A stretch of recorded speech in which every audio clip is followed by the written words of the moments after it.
I'm a banker and a section manager. Every day, I count cash as part of my job. If there's even a penny off, it's a big deal. After joining the company as a new graduate, that is the only thing that has remained the same, even though he became a section chief and received a salary increase. "Hey, what's wrong with you?" my boss, named Bob, yells at a newbie. "You're wasting everyone's time." His yelling echoes throughout the office, making my colleagues shiver. As a manager, I couldn't say anything and just had to silently watch. Hearing yelling is an everyday occurrence. But I wonder if this is really okay. Counting money, listening to yelling. The thought of becoming the one who yells dampens my desire for promotion. It's probably not his fault. There must be a problem with the work environment here that requires yelling. Other banks must not be like this. Bob has always been good to me. Outside of work, he treats his subordinates to meals, listens to their problems, showing a warm human side. The company environment that can change a person's character to this extent is truly frightening. I want to run away. Lately, I've been thinking about it more. But I can't do that. Switching to a company that pays the same salary is difficult, and I don't have the confidence. I worked hard, graduated from a prestigious university, and finally got this job. Quitting would be betraying my parents who paid me college tuition. So, I just get through each day.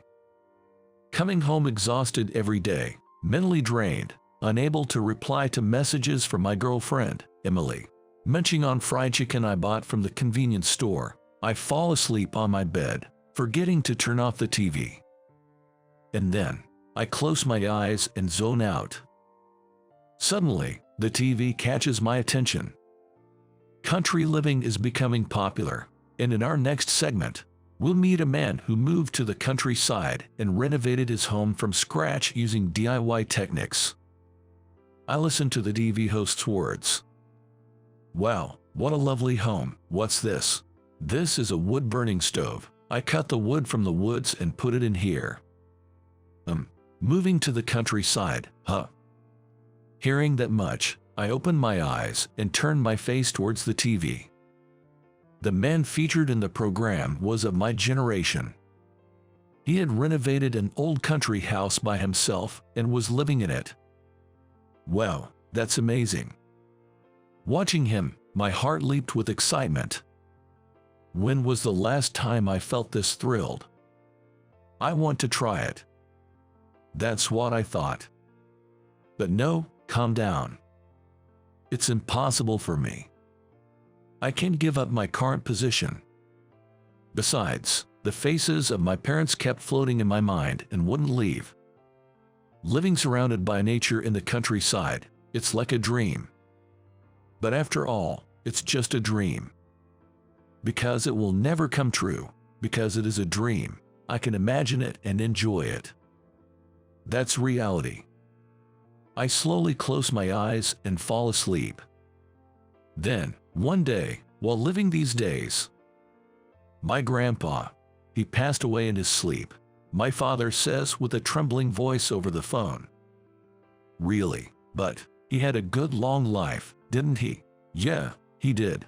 I was on my way to my grandfather's rural home to say goodbye. This place is also where my father was born, and I often visited here as a child. Traveling through a road between mountains, the clear air circulates through my body. Nature really does feel good. I hurry to my grandpa's house while enjoying the scent of the trees. Huh, what's this? When I arrived, the front door was in shambles, different from my childhood, with holes in it. It wasn't just the door that was worn out. The recent typhoon damaged it. Said my grandma in the living room. She's 85 but still lively, though much older than before. With Grandpa gone, living alone in this house is going to be lonely, she muttered weakly. Hearing this, my mother continued. Yes, it's tough here without a car for shopping, and just living can be difficult. Well, I have no one to rely on anymore, she said with a trembling voice, looking at Grandpa's peaceful face. Seeing all this made my heart heavy.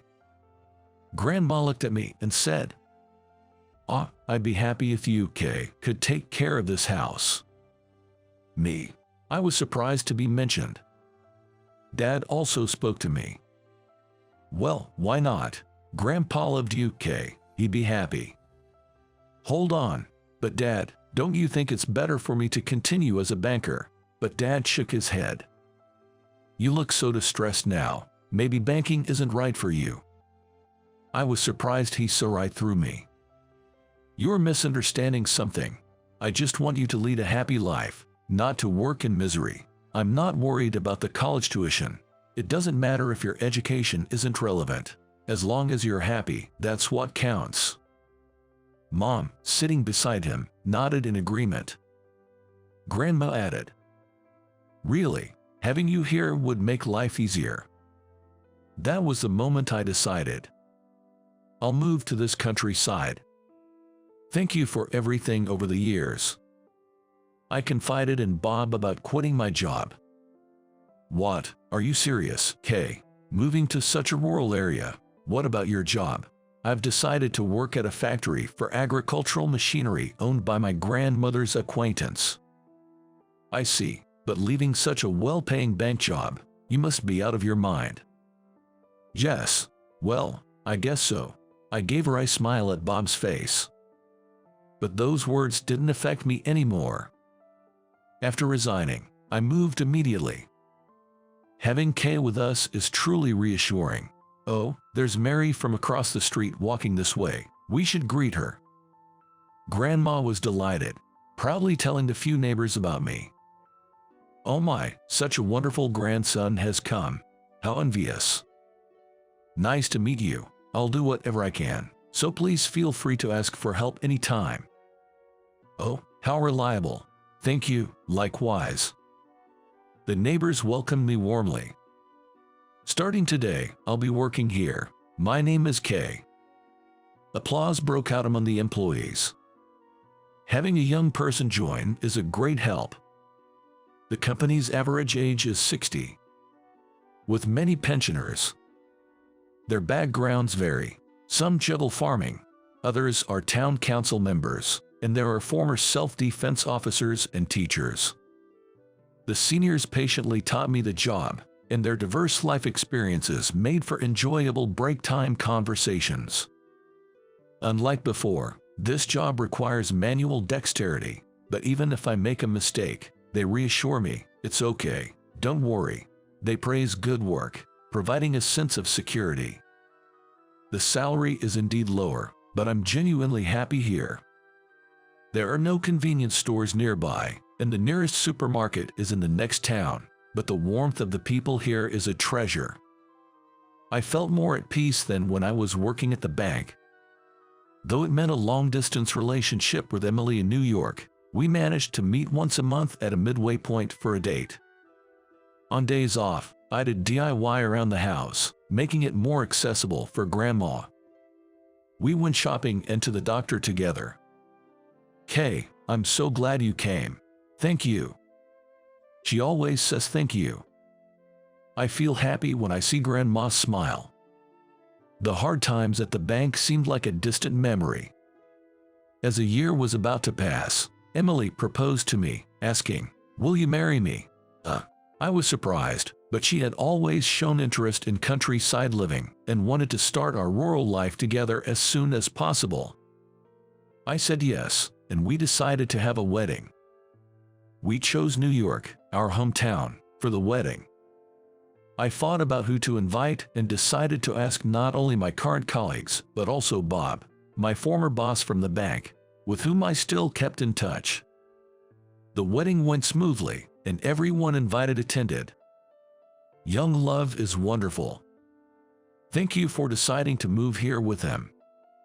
Saying that, my colleagues from the agricultural machinery factory also celebrated with me. Most of them stayed for the after-party as well. Of course, my colleagues and my former boss, Bob, were there. Since we couldn't talk much at the wedding, I took the opportunity to talk to them. Bob, long time no see. Thank you for coming today. Bob, who had been drinking, had red eyes. It was a great wedding today. Thanks for inviting me. He seemed pretty drunk. Come to think of it, he was always bad with alcohol. But seriously, leaving a bank in New York to work at a small-town factory in Nebraska, that's unbelievable, and the salary must be so little, right? At those words, the people around us turned to look. Of course, my colleagues from the agricultural machinery factory were among them. Bob continued, smirking. What's so great about working in a small-town factory in Nebraska? I can imagine it's fun working with old-timers. You probably don't even make anything decent. That comment really got to me. I raised my voice and said, that's not true. We make great products. Take back what you said, right now. But Bob, drunk, replied condescendingly. You must be regretting it, right? Your salary is gone down. You shouldn't have changed jobs. I'm happy with my career change. Sure, my salary is less, but I'm much more at peace now than when I was a banker. A calm life is my happiness, and I'm living a richer life than before. Then, a voice called out from afar. Is that Bob? It was Thomas Smith, a colleague from the agricultural machinery factory. Recognizing Bob, I had received a message from Thomas that he would join the after-party, and it seemed he had just arrived. Wait, Mr. Smith, Bob exclaimed in surprise. Wow, it's been a while, since the reunion 2 years ago. Confused, I asked. What do you mean? Do you know each other? Then Thomas spoke up. Bob was a student of mine back when I was teaching in New York. We've known each other for many years now. I remembered that Thomas used to be a high school teacher. I was surprised to find out that Bob was Thomas's former student and thought how unexpected these connections can be. I've heard about it. You've been speaking quite poorly of our factory. Bob remained silent. But maybe your comments are due to stress. Bob, weren't you laid off from your company? I heard from your classmates at this year's reunion. Bob apologized, I'm sorry, and quickly left. I apologized to Thomas and my colleagues. I'm sorry my former boss said such things. Thomas replied, sorry about my former student's remarks. Unexpectedly, he apologized to me. But I was really happy to hear you say we make good products. We were actually worried if you were happy with your career change. Our factory is small. The employees are older. It's in the countryside with not much to do and hard to get around. But hearing you say you're at peace now, it's reassuring. Everyone nodded in agreement. Once the president retires in a few years, you're the only choice for the next president, so we're counting on you, Kay. Hearing everyone's feelings made me surprised and then happy. Yes, I will continue to create good products in the future. It was the beginning of living with my wife and grandma, just the three of us. Am I not in the way being here? Grandma would worry about such things. But my wife responded like this. This is Grandma's house. What would we do without you living here? Indeed, that's true. Besides, I'm a grandma's girl, so it's really comforting for me. Is that so? Saying that, the two of them smiled happily. When we had a child and my wife wanted to have a baby and my grandma became the godmother. Even now, past her 90s, Grandma is still energetic, cooking meals, making me believe we can live together for a long time. According to what Thomas told me, Bob moved to a remote countryside area and surprisingly got a job at a small town factory.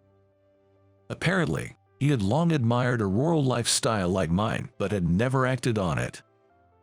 So, Thomas said, his envy of me probably led to those comments. So, 5 years after the wedding, since we were in the same industry, Thomas arranged for Bob to visit our factory.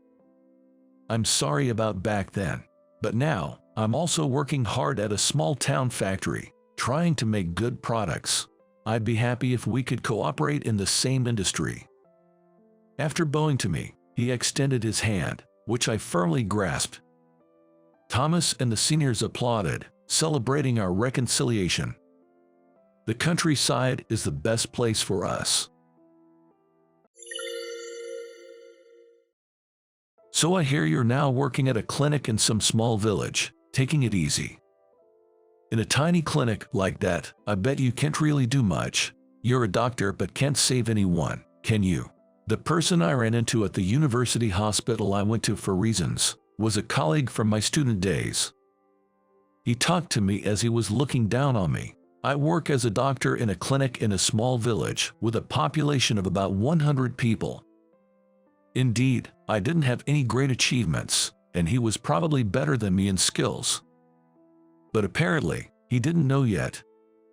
Why I, who was like that, am now here at this university hospital instead of the clinic. And how our relationship will change in the future. My name is John Baker. I'm a workaholic, and before I knew it, I was in my mid-40s and still single. Ever since I was young, I was always sickly and weak. Especially my bronchi. I often had asthma attacks at the change of seasons and had to be hospitalized when it got severe. Being hospitalized meant I couldn't go to school or play. It was nothing but a painful time for me. But the doctor in charge during my hospital stays was a kind and very cool man. Just by wearing a Johnson coat and using a stethoscope for examinations, he quickly understood my condition. It felt like magic, and I was always in better health after being discharged. Even as a child, I always admired him and wanted to become a doctor like him one day, to save children who were suffering and lonely. As I grew older, my physique improved, and naturally, I had fewer asthma attacks. Swimming, which I started at my parents' suggestion in elementary school, seemed to be good for building strength, even though I often missed it due to catching colds at first. By middle school, I had grown enough to win at the county championship. The more I practiced swimming, the more I enjoyed the results, and I became immersed in it. But even as I dedicated myself to swimming, my dream never changed. When I became a high schooler, I confessed my dream of becoming a doctor to my parents and decided to seriously aim for medical school. They supported me, and I was motivated in my studies. However, a classmate named Michael Johnson often made sarcastic comments and picked on me. "Hey you! What? That score on the last test, wasn't it kind of strange? What do you mean? I mean, there's no way you could score that high." I was surprised when he directly said that after I did well on a regular test. The only thing in common with Michael was that we were in the same class. I didn't really have much to do with him, honestly. We had barely even spoken a few times. Despite that, Michael seemed to have something against me for some reason, and when I did well on a test, he would say things like, "Did you cheat?" behind my back, or if I did well in a swimming competition, he would spread false rumors among my teammates to isolate me in the swim team. Luckily, my teammates knew me well, so nothing came of it, but I couldn't understand why he was doing this. I thought about asking him why, but if he didn't like me and was harassing me for that reason, it could have just made him angrier, so I decided to ignore it. No matter how much I thought about it, I couldn't think of a reason for him to dislike me, and since he almost messed up my social life, I had no good impressions of Michael. But since it was clear he didn't like me, I made sure to keep my distance. Despite some issues with Michael, I managed to balance swimming and studying and was accepted into a private medical school. It was the university with the hospital I had been admitted to when I was young, and when I decided to become a doctor, I had no hesitation in choosing this university as my first choice. All my hard work paid off, and I passed the entrance exam on my first try, celebrating with tears of joy with my parents. But I was utterly surprised when I saw Michael on campus during enrollment. I had no idea he was also aiming to be a doctor, and he clearly showed his distaste when he realized I was there. However, unlike in high school, I don't think he said anything behind my back. Maybe he was too busy with the much harder studies compared to high school. Michael seemed to be very kind to everyone else in our class. "Michael, can I ask you something?" "What's up?" "I'll help if I can." "Thanks. It's about this question here." His grades were top of the class and was known as diligent and talented.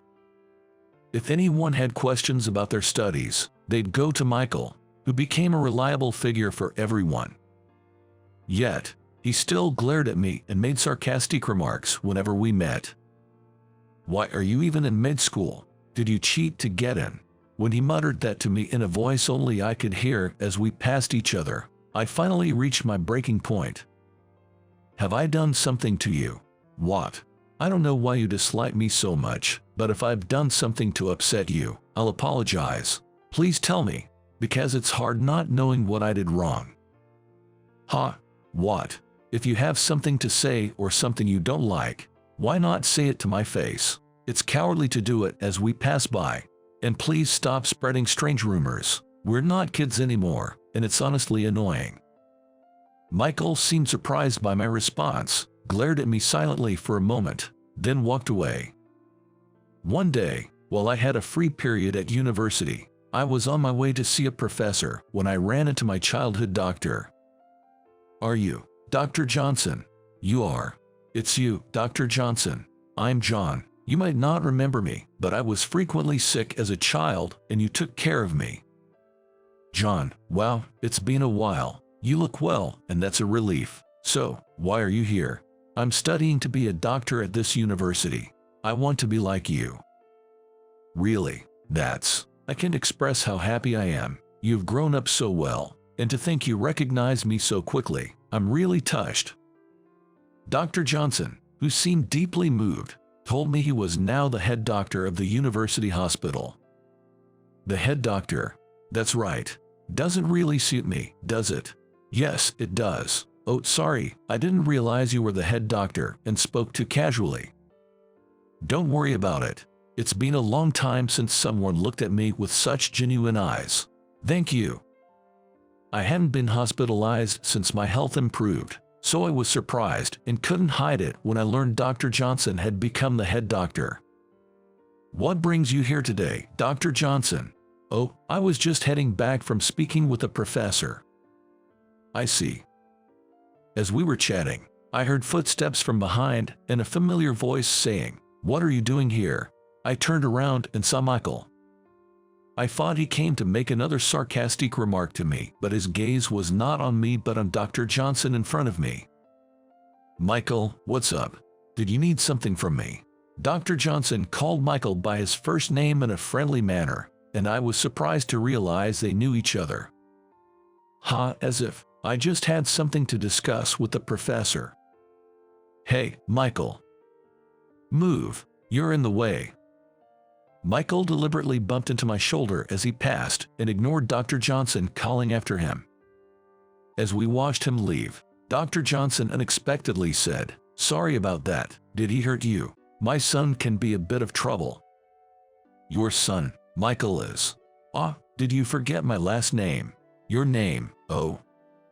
I never connected the dots that they were father and son, despite sharing the same surname. Michael used to be a much more expressive kid.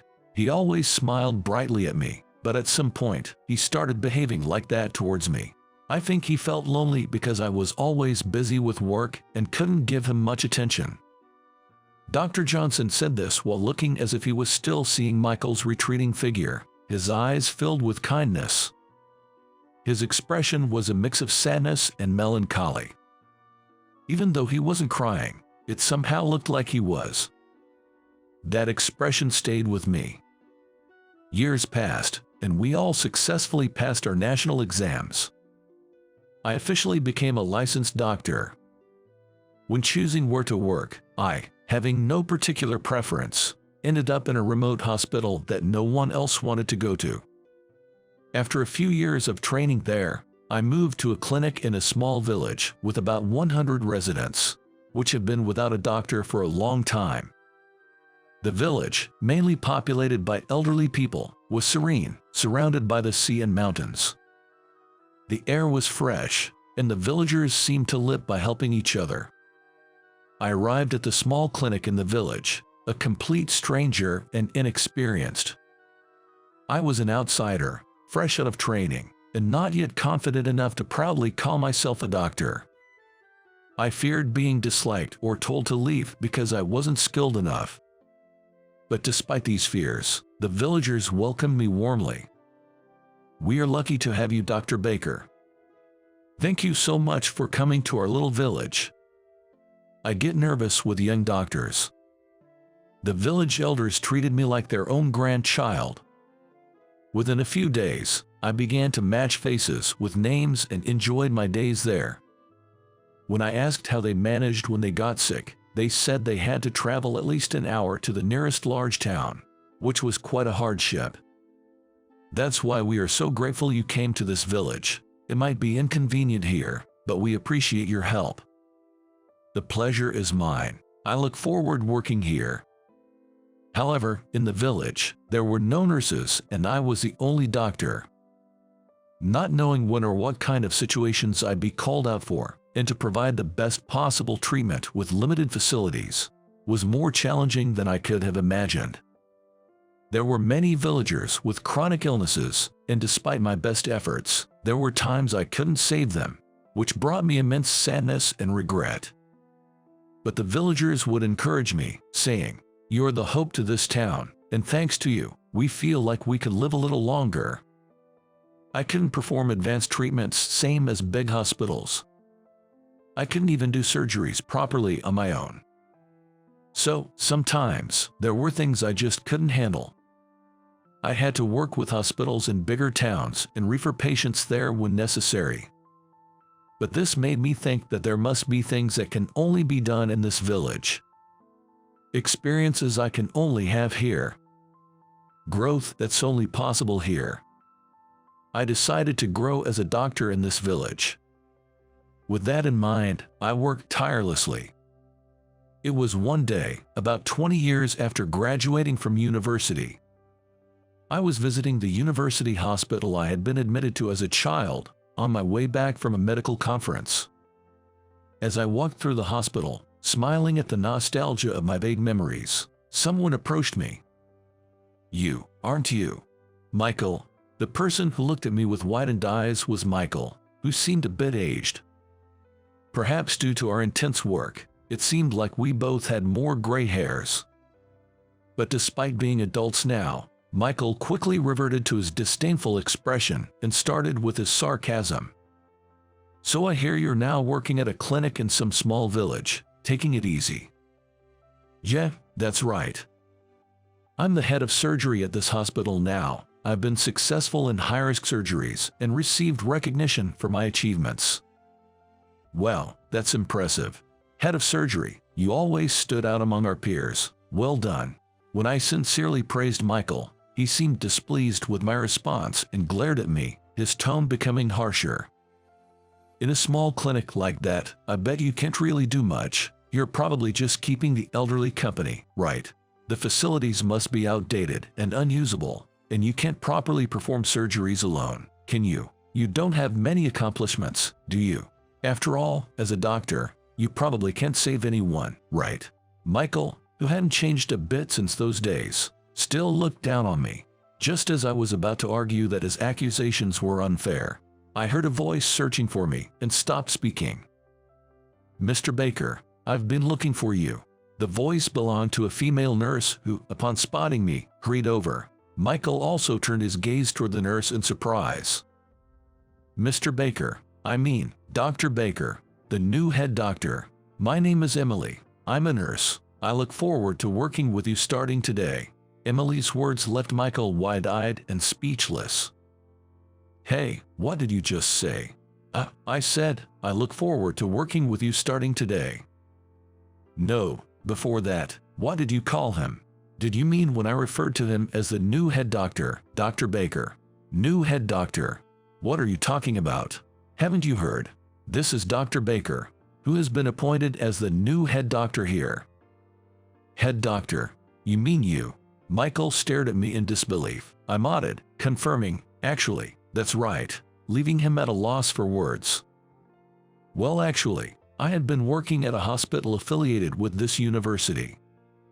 My assignment to the small village was also in the form of a dispatch from the university. My contribution to regional medical development was recognized, and I was invited to become the head doctor.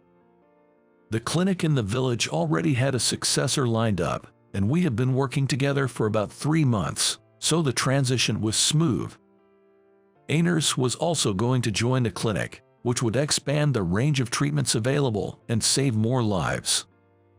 I thought Michael, working in this hospital, knew all about it, but it seemed to be news to him. It was a complex feeling, but there was nothing I could do as I had been appointed. "So, Emily, was it? Did you need me for something?" "Oh, yes, that's right. Dr. Johnson, the current head doctor, wants you." "Got it. I'll head over there right now. Thank you." As I responded to the nurse, Michael glared at me and walked away. "Hello, it's John. Please, come in." "Thank you." Entering the head doctor's office, there was Dr. Johnson. "John, it's been a while. I'm sorry to have called you back here so suddenly." "No, I am honored to be appointed to such a distinguished position. I believe you'll do well." "Thank you." Dr. Johnson, being of advanced age, was feeling a decline in his strength. He seems to be getting sick more often, and his absences from work have been increasing. For this reason, he told me he plans to retire from the field soon and invited me to take over. I was thrilled to hear the words from the doctor I've always admired, but Dr. Johnson's son is Michael.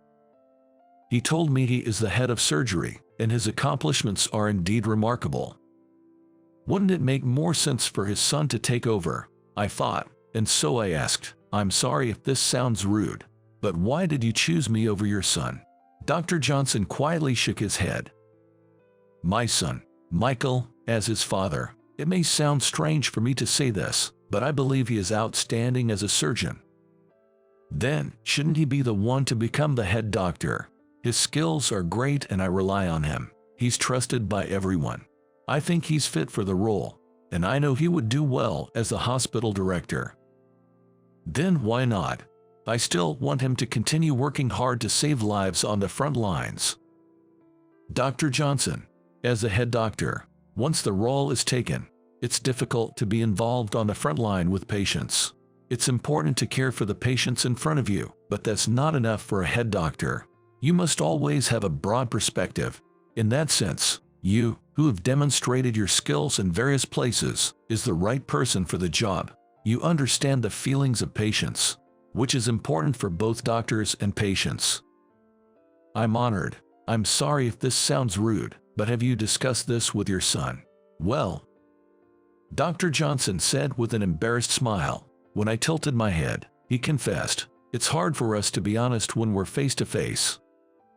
We hardly have time to talk, and even if we do, Michael probably won't listen to me." "That couldn't be." "No, it's true. With all due respect, Dr. Johnson, by appointing me as your successor, there might be some misunderstandings. How about having an open and honest conversation with him? I'm sorry if I'm overstepping, but I believe leaving things as they are won't work." "Open and honest. Yes, you're right." Dr. Johnson looked distant and smiled kindly. "Then, I'll take my leave now. I know it's tough, but I'm counting on you." "Thank you." It was when I was about to leave the office that it happened. I heard a groaning sound followed by a thud, and I quickly turned around. "Dr. Johnson, what happened?" Dr. Johnson. Dr. Johnson had collapsed on the floor from his chair, unconscious. I borrowed a stethoscope nearby and placed it on his chest. Judging from his heart and breathing sounds, his condition didn't seem good, and I broke out in a cold sweat. "Is anyone there? Someone, come quickly!" I shouted from inside the office, and the nurse who had called me earlier rushed in. What happened? Dr. Johnson collapsed. It's urgent. Call someone. No, declare code blue. Hurry. I'm on it.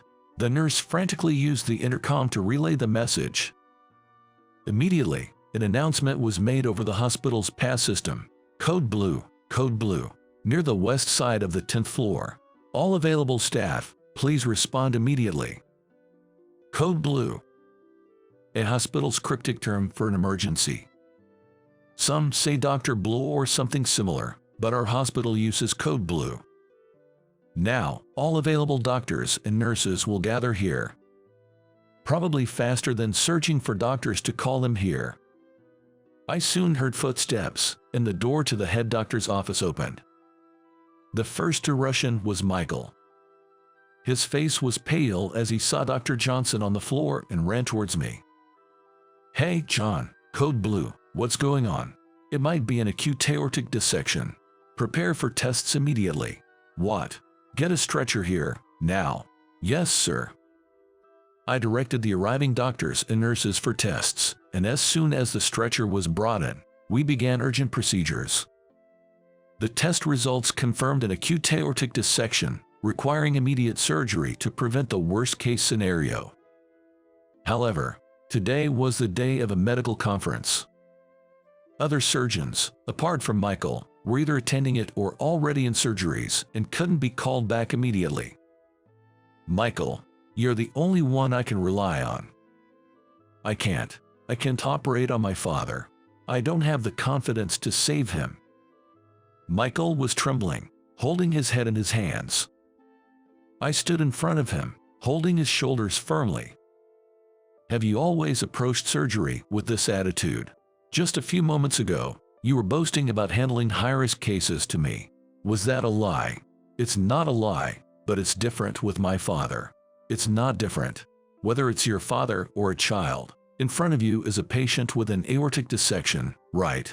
You know best what will happen if we leave him like this, don't you? I know that, but... No buts. Dr. Johnson just said to me that you're a skilled surgeon. I know how capable you are too. If you can't do it, then I will. I hardly have any experience with aortic dissection surgeries. As I appealed, almost shouting, Michael seemed to awaken, his eyes regaining their focus.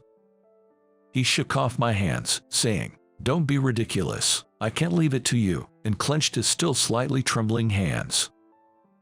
"I'll perform the surgery. We'll start an emergency operation right now. Prepare immediately." Relieved to see Michael regaining his usual demeanor, I watched as he gave instructions to the surrounding nurses. I was trying to calm myself down when I heard, "Hey, John. What's up? You, be my assistant in the surgery." Me. If I'm not doing it, you will, right? Then at least be an assistant and watch my surgery closely. Michael said this in a dismissive tone, and I nodded, quickly getting ready. The surgery, filled with tension, ended in great success. Dr. Johnson recovered steadily. When I visited his room in the hospital, he tried to get up happily, but I stopped him just in time. "Thank you so much. I'm glad you were there. I heard you encouraged Michael. Thanks to you, it looks like I can live a little longer." "Don't mention it. There's still so much I want to learn from you. We need you to stay healthy." Haha, guess I can't kick the bucket just yet, but retirement was inevitable. "Dr. Johnson, that's not true." "No, I know my body best. I was lucky this time, but I don't know what will happen next. I know my time is limited." Dr. Johnson's smile looked somewhat sad. "Dr. Johnson, as a child, you treated me, and thanks to you, I have grown to be who I am today. You are my inspiration. I wanted to become a doctor like you, and that's what has driven me all this way."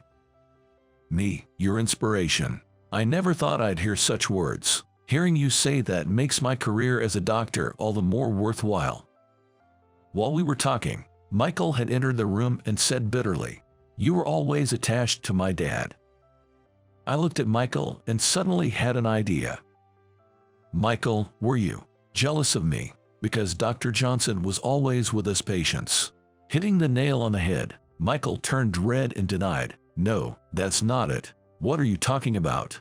but it was obvious to everyone, and both I and the nurse who came to change Dr. Johnson's IV chuckled.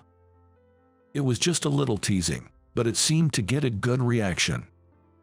Dr. Johnson was smiling happily, saying, "So it's true, so it's true." Michael, a mix of embarrassment and bitterness, admitted, "Yeah, that's right, so what? I never got to celebrate my birthdays, entrance ceremonies, or graduations with my dad. I couldn't even have a proper conversation with him, while he was always with you patients. I was jealous that he seemed to care more about his patients than his own son. I envied and hated you guys.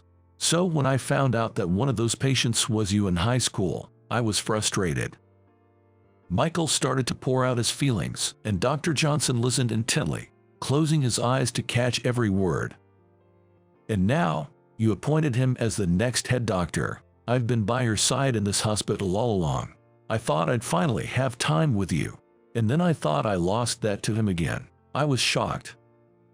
Michael, "Well, but after talking openly with my dad, I understood his true feelings. He wants me to focus on my work as a surgeon, to refine my skills. That cleared my resentment." Hearing these words, I looked at Dr. Johnson, who nodded gently. "I heard that you were the one who told my dad to talk to me. I hate to admit it, but I'm grateful for this time. Thank you." Michael offered his hand, and I gladly shook it. Understanding the cause of Michael's long-standing resentment towards me was a relief.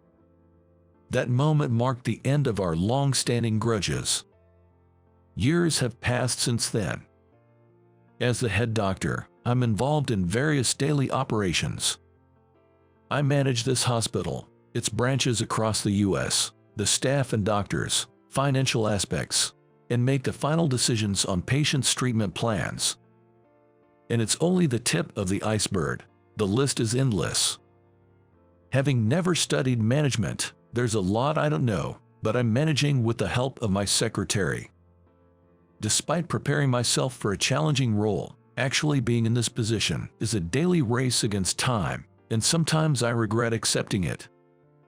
I remember the slower pace of life at the small village clinic and sometimes yearn to return there. But there are still areas without permanent doctors. Not only advancing medical care, but my duty also includes ensuring that existing healthcare services continue uninterrupted. Moreover, I aim to create a world where everyone can access medical care. It's important for us all to work together towards that goal. As the head doctor, I will continue to lead in dispatching doctors to rural areas. And someday, I hope to return to that village myself. That's what I thought. After Dr. Johnson's discharge, contrary to what I expected, he didn't retire but stayed at the hospital, handling tasks like health checkups that were within his capabilities. Though he had been discharged, his strength hadn't fully returned, and given his age, we couldn't predict what might happen. I've been too busy with administrative duties to work directly with patients. Saying this might sound inappropriate, but being able to examine patients, even a little, makes me happy. I want to continue being a doctor for as long as I live. It might be a burden to others, but I want to keep going a little longer. There was nothing else I could do but nod to my mentor's words. He promised not to overdo it and to prioritize his health while continuing his work as a doctor. As for Michael, he's still active as the head of surgery. He has successfully handled many challenging cases, gaining national recognition, and patients from all over the country seek his expertise. Initially overwhelmed, Michael is now earnestly striving to save every patient who trusts him. Thanks to his efforts, the hospital regularly receives thank you letters from patients who have recovered. Dr. Baker, it's almost time for the conference. Is it that time already? Thank you, let's go. After you, sir. I stood up and left the office with my secretary and headed to the conference. Even though we are all doctors, our roles vary greatly depending on our positions. But as medical professionals, our ultimate goal is to fight tirelessly to save and care for lives. We all share the same desire to help our patients. We strive daily to improve ourselves in this regard.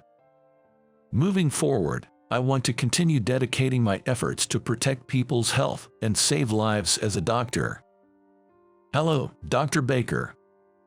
Hello, let's get started, shall we?